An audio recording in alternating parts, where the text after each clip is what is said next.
अस्सलामुअलैकुम वरहमतुल्लाहि वबरकातुहू। मोहतरम जनाब अख्तर ईमान साहब,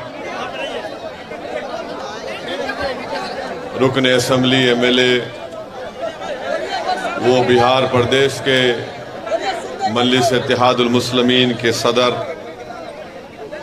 इंजीनियर आफ्ताब आलम साहब, जो बिहार प्रदेश के मजलिस इत्तेहादुल मुस्लिमीन के जनरल सेक्रेटरी हैं, मोहतरम जनाब आदिल साहब, जो यूथ मजलिस के बिहार के सदर हैं, हमारी बहन मोहतरमा प्रियंका साहिबा, जो काराकाट से MIM पार्टी के उम्मीदवार हैं, हमारे भाई मोहतरम जनाब ददन पहलवान साहब, जो साबिक़ा मंत्री भी हैं और मजलिस इत्तेहादुल मुस्लिमीन बक्सर के कैंडिडेट हैं, उम्मीदवार हैं। हैदराबाद से तशरीफ़ लाए जनाब माजिद हुसैन साहब, जो MLA हैं। मेरे मजलिस पार्टी के तमाम रुफ़क़ा, मोअज़्ज़िज़ हाज़रीन कराम, इज़्ज़तदार माँ और बहनों, गयूर नौजवान साथियों, मैं आपके सामने इस बात की गुजारिश करने के लिए खड़ा हूँ कि मजलिस इत्तेहादुल मुस्लिमीन ने हमारी बहन मोहतरमा प्रियंका साहिबा को, जो ज़िला अध्यक्ष भी हैं, वो काराकाट से MIM पार्टी के उम्मीदवार हैं। और मैं आपको बता रहा हूँ कि इनकी कामयाबी ये सिर्फ पतंग छाप की कामयाबी नहीं होगी, बल्कि ये सही मानों में सामाजिक न्याय की और सेकुलरिज्म की कामयाबी होगी। आप जानते हैं कि हर सियासी पार्टी ने महादलित का नाम लेकर आवाम को धोखा दिया, समाजवाद के नाम पर मुसलमानों को धोखा दिया, कभी हिंदू एकता और सामाजिक न्याय की बातें करने वाले ये तमाम सियासी पार्टियों ने सिर्फ आपका वोट हासिल किया। और आज जब यहाँ से हमारी बहन इलेक्शन लड़ रही है, तो हम पर इल्ज़ाम लगाया जा रहा है कि हम वोट काटने के लिए आ रहे हैं। मेरा उनसे एक ही सवाल है कि आपने क्या किया काराकाट के इस पार्लियामेंट क्षेत्र के लिए। और आप जानते हैं कि जितने हमारी बहन के खिलाफ कैंडिडेट हैं, उनका एक का भी ताल्लुक काराकाट से नहीं है, बाहर से आकर मुकाबला कर रहे हैं और इल्ज़ाम मजलिस इत्तेहादुल मुस्लिमीन पर लगा रहे हैं। आप लोग इस बात से जानते हैं कि नबी नगर में एक पार्किंग के मसले के ऊपर 4 मुसलमान नौजवानों को मारा पीटा गया। यहाँ पर सोन नदी है और कोई बराबर ब्रिज नहीं है। अभी हमारे भाई बता रहे थे कि पाली का ब्रिज टूट गया। जितने इस पार्लियामेंट कॉन्स्टिट्यूंसी में ब्रिज है, वो नीतीश कुमार की तरह है कि कब गिर जाए पता नहीं चलता। फिर इस काराकाट में खालीन की, यहाँ पर खालीन बनाते थे, आज वो काम खत्म होकर रह गया। अब राजद के और बीजेपी के लोग कह रहे हैं कि काराकाट के नौजवानों, तुम खालीन बिछाओ, यादव जी के लिए, मोदी जी के लिए और नीतीश जी के लिए। यहाँ पर यह कारोबार ख़त्म होकर रह गया। फैक्ट्री थी देहरी विधानसभा में, सिर्फ कागज़ पर फैक्ट्री है, मगर ज़मीन पर कुछ नहीं आता।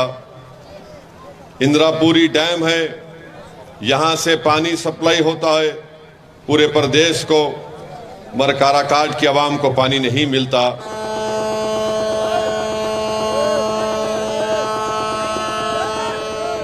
फोन, आपका फोन उठा लीजिए।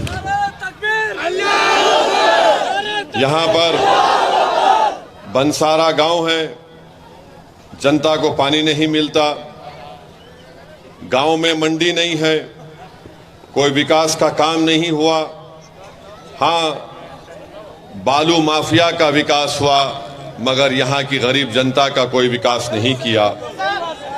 कोविड के ज़माने में कई यहाँ के युवा दूर दूर से पैदल चलकर काराकाट को वापिस आए।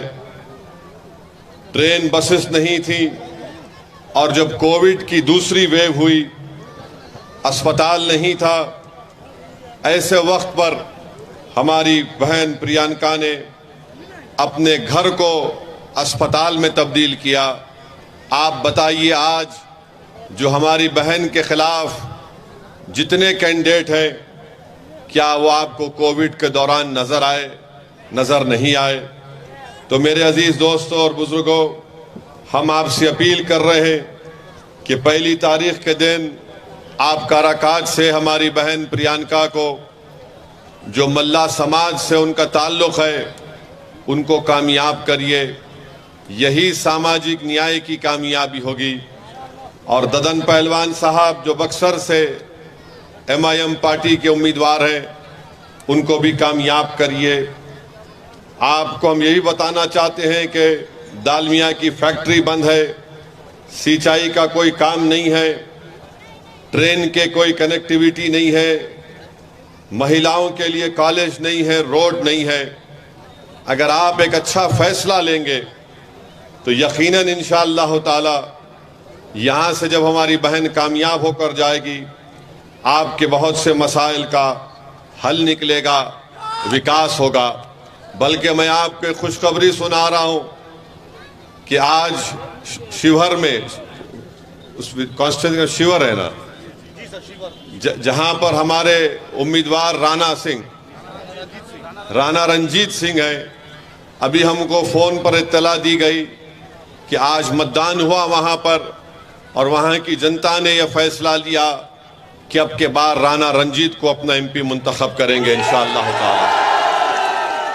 किशनगंज की आवाम ने मुत्तहिदा तौर पर एक होकर अख्तरुल ईमान साहब को कामयाब करने का फैसला कर लिया। और इंशाअल्लाह ताला जब 4 तारीख को नतीजा आएंगे तो आप देखेंगे कि असदुद्दीन ओवैसी के साथ पार्लियामेंट में ददन पहलवान भी जाएंगे, राणा रंजीत भी जाएगा, हमारी बहन प्रियंका भी जाएंगी, और इंशाअल्लाह ताला औरंगाबाद से इम्तियाज जलील साहब भी हमारे साथ जाएंगे। किशनगंज में 26 अप्रैल को मतदान का दिन था, तो इतनी तकलीफ लालू यादव को हो गई कि मतदान के दिन लालू यादव को मालूम हो गया कि अब पूरे किशनगंज में पतंग छाप पर वोट लगने वाला है। तो बेहिसी के आलम में, परेशानी के आलम में लालू ने मतदान के दिन एक वीडियो बनाया, और वीडियो में लालू यादव ने कहा कि ओवैसी को वोट मत दो, ये वोट काटेगा, तुम किसी और जावेद को वोट, अपना वोट दे दो। लालू जी, हम आपको बताना चाह रहे हैं कि आपने बरसों MY का नाम लेकर सबकी आंखों में धूल झोंका। लालू जी, हम आपको बताना चाह रहे हैं कि आपने MY का नाम लेकर आपने सत्ता तो हासिल कर लिया, आप बरसों मुख्यमंत्री बने, फिर आपने अपनी पत्नी को मुख्यमंत्री बनाया, उसके बाद आपने अपने दोनों बेटों को विधायक बनाया, अपनी बेटी को आपने मेंबर ऑफ पार्लियामेंट बनाया, फिर आपने अपने एक दामाद को जो उत्तर प्रदेश के हैं उनको आपने सांसद बनाया। लालू जी, आपका दिल कब भरेगा बताइए? यानी आप मुख्यमंत्री बरसों, राबड़ी देवी मुख्यमंत्री बरसों तक रही, अब आपके दोनों बेटे विधायक बने, एक डिप्टी चीफ मिनिस्टर बन गए, अपनी बेटी को आपने राज्यसभा भिजा दिया, मगर लालू जी को एक बात बड़ी तकलीफ देती है कि उत्तर प्रदेश का अल्पसंख्यक समाज का मुसलमान अब राजद की लीडरशिप को कबूल करने तैयार नहीं है। वो ये तय कर चुका है कि लालू यादव और उनका परिवार ने MY के नाम पर एक समीकरण सिर्फ जबानी तौर पर लालू ने बनाया और सिर्फ मुसलमानों के वोट को हासिल किया, और उसके बाद सिर्फ सत्ता उनके बेटों को या उनकी बेटी को दे दिया गया।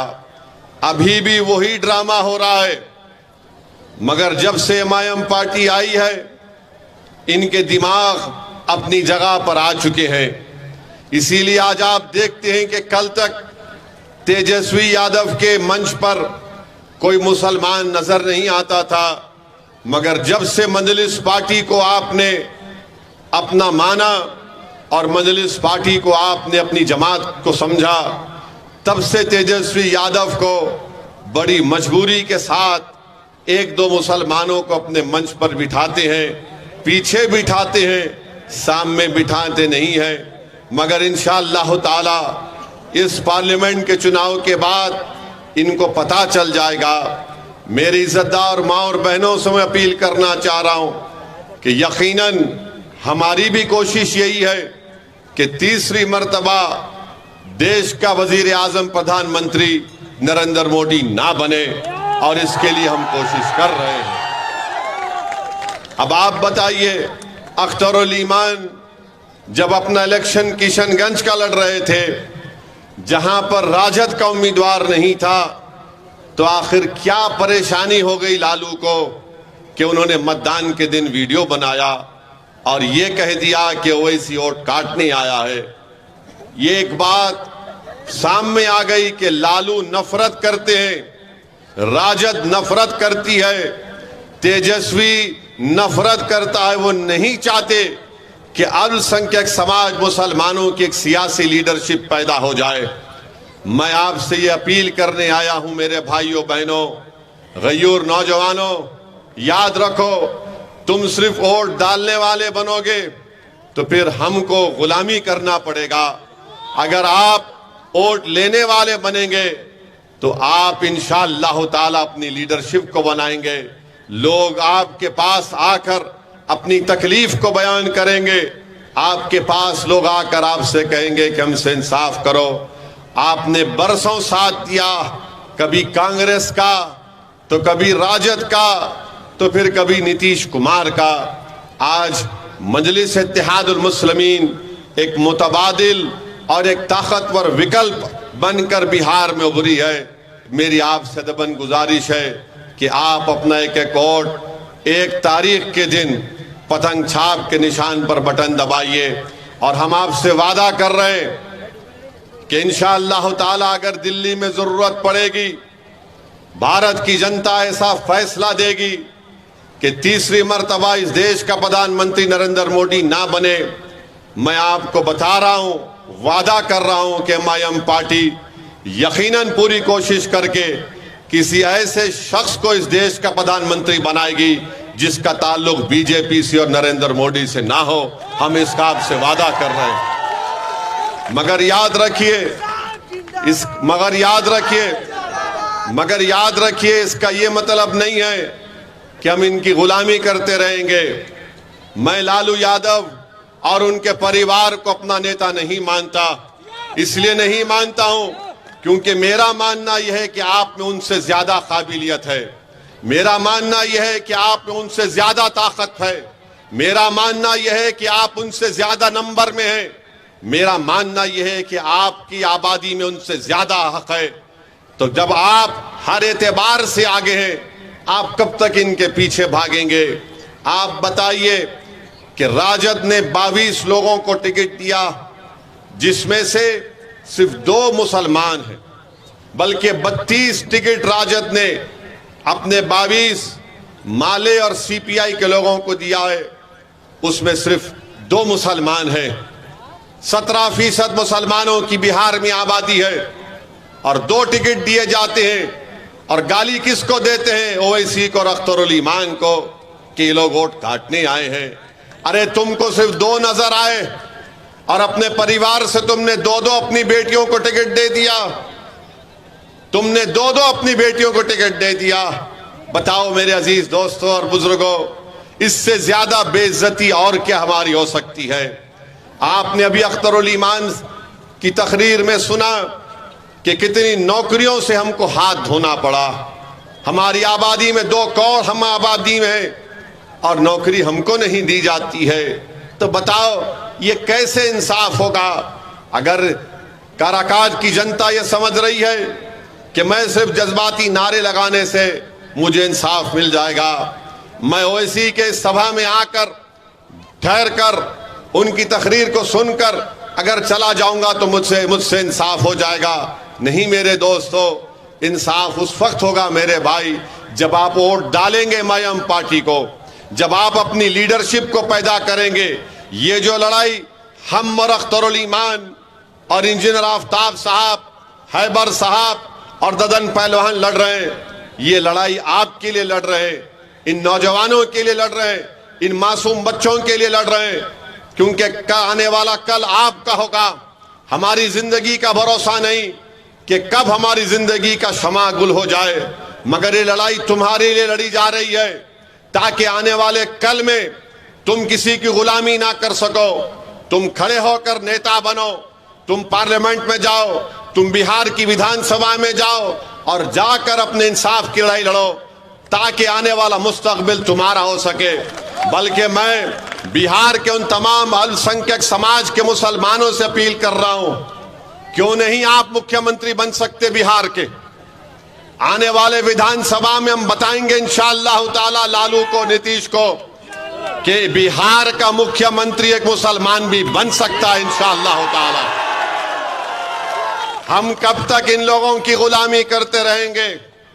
MY के नाम पर वोट तो हासिल कर लेते हैं, मगर बताइए आप, एक ट्रेन में रेलवे पुलिस का एक शख्स गोली मारता है ट्रेन में, तो आप देखते हैं कि मरने वाले का ताल्लुक बिहार से था। दरभंगा के बाजू मधुबनी की गांव का रहने वाला जिले का कोई राजद का नेता जाकर उस मरने वाले के घर पर जाकर उसको पुरसा नहीं देता। हम गए, हैदराबाद से गए, रहने वाला बिहार का था मगर राजस्थान में रहता था, हम वहां पर गए। बताइए आप कब तक ये नाइंसाफी का दौर चलता रहेगा? मेरे अजीज दोस्तों और बुजुर्गों, मेरे अजीज दोस्तों और बुजुर्गों, ये बड़ी बड़ी बातें करते हैं, हम ये कर देंगे, हम नौकरी दे देंगे। अरे भाई, तुम नौकरी अगर दे रहे हो तो बताओ, इतनी बड़ी आबादी अल्पसंख्यक समाज मुसलमानों की है, हमसे इंसाफ क्यों नहीं हुआ?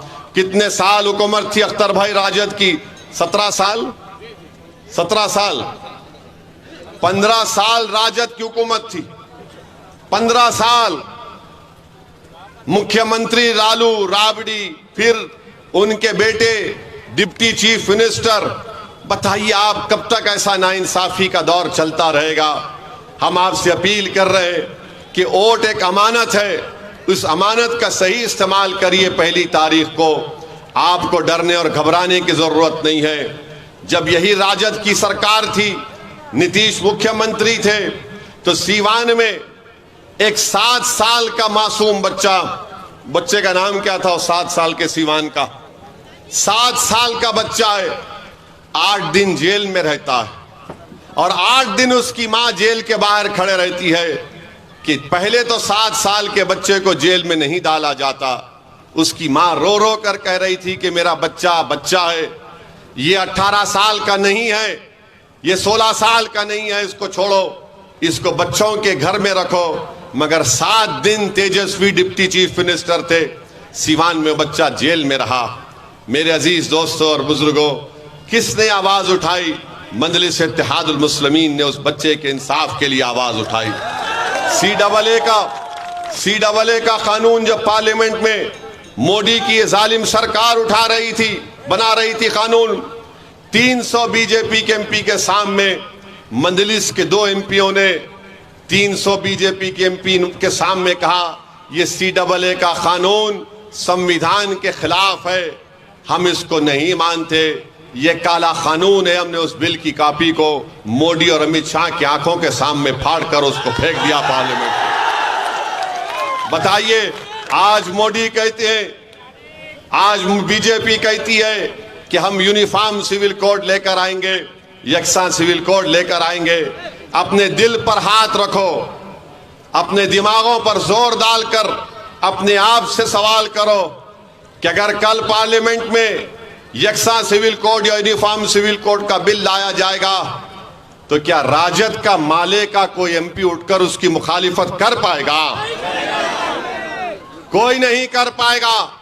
वो बोलेंगे नहीं नहीं, ये छोड़ो, तुम्हारा कोई काम नहीं, हम देख लेंगे। मेरे भाई, आप ताकतवर हैं मगर आपको अपनी ताकत का अंदाजा नहीं है।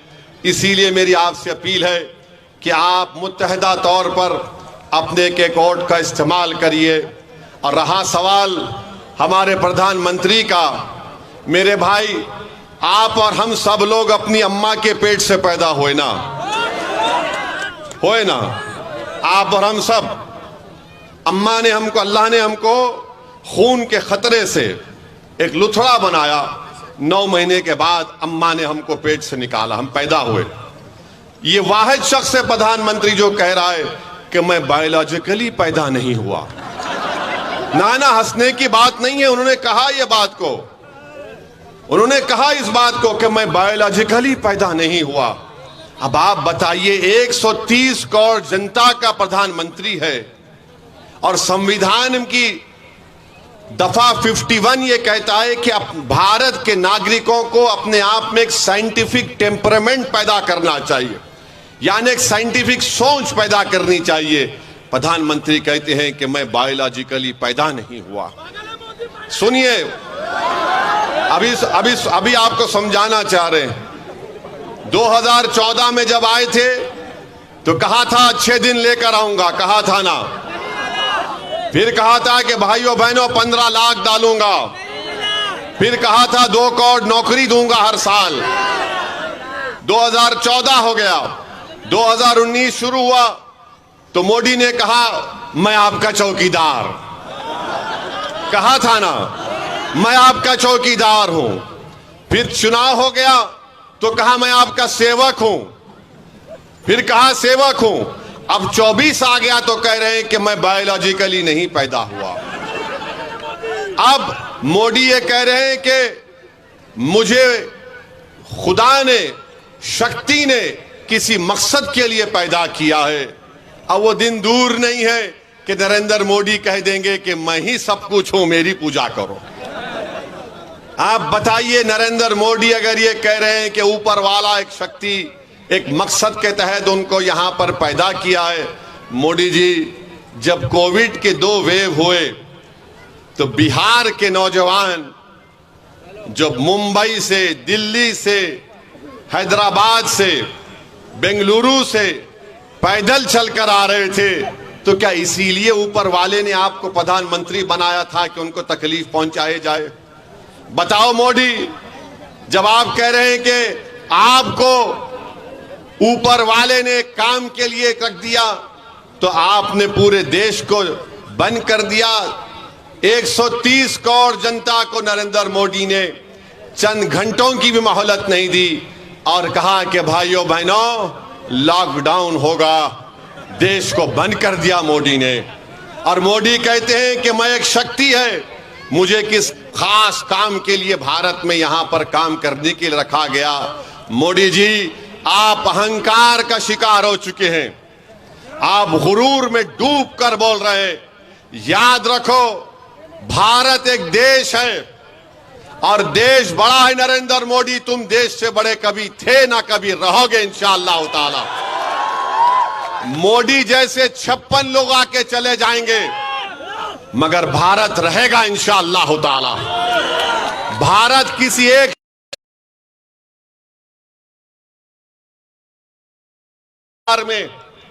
बिहार में मोदी, बल्कि यहीं पर काराकाट में मोदी जी ने कह दिया कि आप प्रधानमंत्री की जबान से मोदी ने कहा कि मुजरा निकल गया। एक वजीर आजम मुजरा बोलेगा अपनी जबान से? मोदी जी, आप कैसे इस तरह की जबान इस्तेमाल कर रहे हैं? मुजरा कहते हैं, मुजरा ना हो रहा है, नाच हो रहा है। देश के प्रधानमंत्री हैं आप, 130 करोड़ जनता के प्रधानमंत्री हैं, कुछ तो मर्यादा रखिए। आप वजीर आजम प्रधानमंत्री रहकर मुजरा कहेंगे? फिर महिलाओं का सम्मान आप कैसे करेंगे मोदी जी, बताइए आप। और देश का प्रधानमंत्री कहता है कि भारत के मुसलमान घुसपैठी हैं। मोदी जी, हम घुसपैठी नहीं है। याद रखो मोदी जी, जब देश की आजादी की लड़ाई बिहार में लड़ी जा रही थी उस वक्त तो लड़ने वाले आरएसएस के लोग नहीं थे, चड्डी पहनकर फिरने वाले। लड़ने वाले हमारे बुजुर्ग थे जो जेल की सजाओं को भुगते, अंग्रेजों की लाठियां अपने सर पर खाई, अपना सब कुछ कुर्बान किया, और आज हमको घुसपैठी कहती है। मोदी जी कहते हैं कि मुस्लिम महिला ज्यादा बच्चे पैदा करती है। मोदी जी, झूठ है ये। आपकी सरकार का डेटा कहता है कि मुस्लिम महिलाओं का TFR rate, total fertility rate, बहुत ज्यादा, सबसे ज्यादा गिरा है। और देश के प्रधानमंत्री को हम कहना चाह रहे हैं कि आप जब तक जिंदा रहेंगे और जब तक दुनिया रहेगी, आपने जो हमारी बेइज्जती की और ये कहा कि हिंदू बहनों के गले से मंगलसूत्र निकालकर मुसलमानों को दे दिया जाएगा। मोदी जी, अगर इस देश में अगर कोई हिंदू बहनों के मंगलसूत्र की हिफाजत करने के लिए अगर जान के नजराने अगर कोई देता आया और देता रहेगा तो मुसलमान है। हम किसी बहन के गले से उतरा मंगलसूत्र लेने वाले नहीं हैं। मोदी जी, क्या हमारी गीरत नहीं है? क्या हम में हमियत नहीं है? कि हम में इज्जत नफ्स नहीं है? कि कैसे तुमने हमारी बेइज्जती करने के लिए इस तरह की बकवास की? देश की जनता देख रही है, देश का वो तमाम नौजवान देख रहा है कि देश का प्रधानमंत्री क्या क्या बोले जा रहे हैं और बार बार बोल रहे हैं कि मैं आरक्षण ले लूंगा। याद रखो, बिहार के युवाओं को मैं पैगाम दे रहा हूं, जिस तरह मोदी ने आर्मी, एयरफोर्स और नेवी में अग्निवीर की स्कीम को लाए, जिसमें लाकर मोदी ने कहा कि सिर्फ 4 साल की नौकरी रहेगी, उसके बाद तुमको छोड़ना पड़ेगा भारत की आर्मी को, नेवी को और एयरफोर्स को, और तुमको सिर्फ 10 लाख या कुछ पैसे दे दिए जाएंगे। वो नौजवान जो देश की आर्मी और एयरफोर्स में जाना अपने गांव के लिए एक बाइज़ इज्जत और फख्र महसूस करता था, मोदी ने उसको 4 साल कर दिए। सुनो बिहार के नौजवानों, सुनो उत्तर प्रदेश के युवाओं, सुनो भारत के युवाओं, अगर तीसरी मर्तबा मोदी देश का प्रधानमंत्री बनेंगे तो वो CRPF में, BSF में, रेलवे पुलिस में, ITBP में, SSSB में ये वही स्कीम को लागू करेंगे। जब देश की आर्मी में 4 साल मोदी ने ला लिए तो क्या चीज रोक सकती है मोदी को कि युवाओं से कह दो कि CRPF में तुम जाना चाहते हो, तुम BSF में जाना चाहते हो, SSB में जाना चाहते हो, रेलवे पुलिस में जाना चाहते हो, तो तुमको सिर्फ 4 साल की नौकरी मिलेगी, उसके बाद पेंशन नहीं मिलेगा, उसके बाद अगर तुम बीमार पड़ोगे तो गवर्नमेंट के खर्चे पर इलाज नहीं होगा, तुम्हारे रिटायरमेंट के बाद तुम्हारे बच्चों की शिक्षा का इंतजाम नहीं होगा। इसीलिए नौजवानों, युवाओं, मैं तुमसे अपील कर रहा हूं कि देख समझकर अपने वोट का इस्तेमाल करो। अगर तुम बीजेपी का साथ दोगे तो तुम अपनी बर्बादी को दावत दे रहे हो। नौजवानों, अगर दोबारा तीसरी मर्तबा देश का प्रधानमंत्री मोदी बनेगा तो नौजवानों, तुम्हारा मुस्तकबिल खराब हो जाएगा, तुम्हारा कोई मुस्तकबिल नहीं होगा। क्या होगा देश में कि मस्जिद और मंदिर के नाम पर लड़ाया जाए, मस्जिद और मंदिर के नाम पर लड़ाया जाए और बीजेपी उस पर अपनी रोटी सेकते रहेगी और सत्ता को हासिल करते रहेगी। इस देश में सबसे बड़ा मुद्दा हिंदू मुसलमान नफरत से ज्यादा बेरोजगारी का है, महंगाई का है। बताओ क्या हो रहा है? ना रोजगार है, ना महंगाई कम हो रही है। और मोदी जी से आप बोलेंगे तो मोदी जी बोले, अगर आप जाकर पूछेंगे बीजेपी आरएसएस मोदी से कि ओवैसी ने अपने भाषण में कहा कि बेरोजगारी बहुत बड़ा मुद्दा है, तो मोदी बोलेंगे वो लाख डाल देंगे, लाख डाल देंगे, उसको लाख डाल देंगे। मोदी जी आपने 500 रुपए की नोट, 1000 रुपए की नोट जो गायब कर दी आपने, उसमें कई छोटे छोटे कारखाने हमेशा के लिए बंद हो गए, फैक्ट्रीज बंद हो चुकी हैं, मगर मोदी को उसकी लाख डालने की फिक्र नहीं है। मगर मोदी जी सत्ता में आने के लिए नौजवानों को यह पैगाम दे रहे हैं।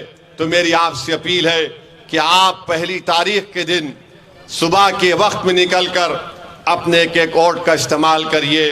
यकीनन गर्मी बहुत रहेगी, यकीनन गर्मी बहुत है, मगर मैं अपने बुजुर्गों से, हमारी माँ और बहनों से कहना चाहूंगा, ये गर्मा का मौसम है, 1 महीने के अंदर बारिश शुरू हो जाएगी तो गर्मी के मौसम में कमी आएगी। मगर अगर हमारे इस देश में जो गर्मी है वो नफरत की गर्मी कैसे खत्म होगी, बेरोजगारी की गर्मी कैसे खत्म होगी, महंगाई की गर्मी कैसे खत्म होगी। जो हमारे बुजुर्गों की आंख में आंसू हैं, हमारी माएं परेशान है अपने बच्चे और बेटियों के मुस्तकबिल को सोच सोच कर। तो मैं आपको पैगाम यही देने आया हूं कि इस मौसम की गर्मी को मत देखिए, इस देश की नफरत की गर्मी को खत्म करने के लिए हम आपसे अपील कर रहे हैं कि पहली तारीख के दिन आप काराकाट से और बक्सर से हमारे उम्मीदवारों को कामयाब करिए, पतंग छाप पर बटन दबाइए और इंशाअल्लाह ताला पाटलिपुत्रा से भी, क्या नाम है, जनाब फारूक रजा साहब को भी कामयाब करिए।